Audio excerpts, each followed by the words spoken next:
Villanueva, AP Quarter 4, Week 5. Tungkulin ko sa aking komunidad. Gawain sa pagkatuto bilang dalawa.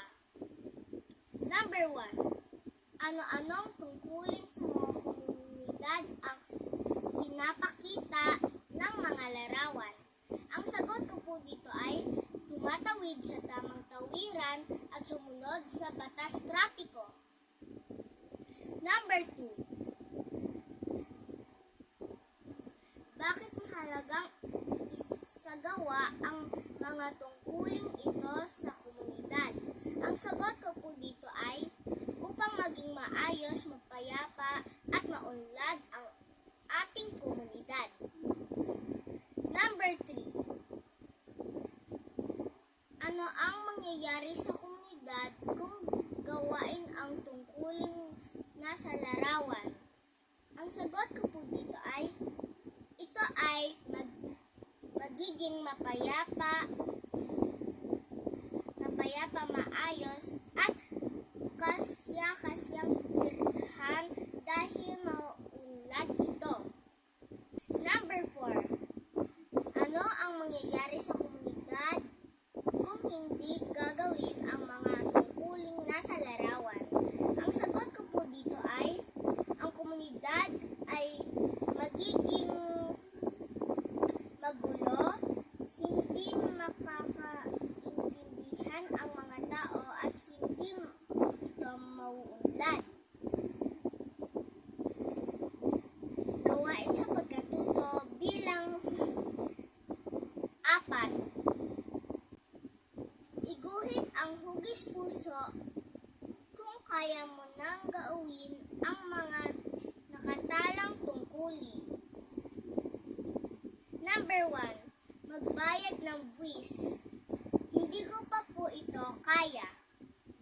Number 2. Magtapon ng basura sa tamang basurahan. Puso po. Kaya ko na pong gawin ito. Number 3. Isumbong sa pulis ang mga masasamang tao. Hindi ko pa po ito kaya. Number 4. Tumawid sa tamang tawiran kahit walang nakatinging pulis trapiko. Hindi ko pa po ito kaya. Number 5. Sumali sa kampanya laban sa ipinagbawal na gamot.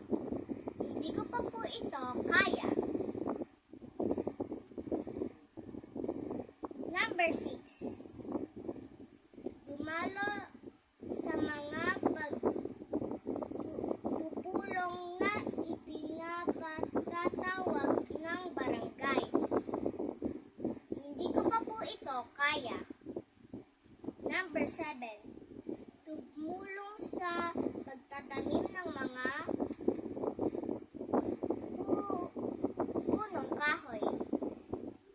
Kaya ko na po ito gawin. Number 8. Pangangalagaan ang mga kagamitan sa palaruan ng komunidad. Kaya ko na po ito gawin.